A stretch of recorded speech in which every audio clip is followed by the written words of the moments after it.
অশ্লীল গান শুনতে ভালোবাসে, তার মৃত্যুর পূর্বে তার কানে কালেমা লা ইলাহা ইল্লাল্লাহ ভালো লাগে না।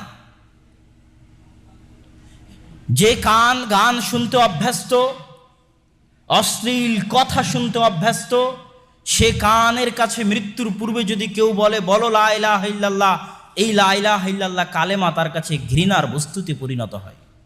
আল্লাহ হেফাজত করুক, আল্লাহুম্মা আমিন। সুতরাং শয়তান আমাদের অন্তরে প্রভাব বিস্তার করতে চায় আমাদের কান দিয়ে, আমাদের চোখ দিয়ে, আমাদের জিহ্বা দিয়ে।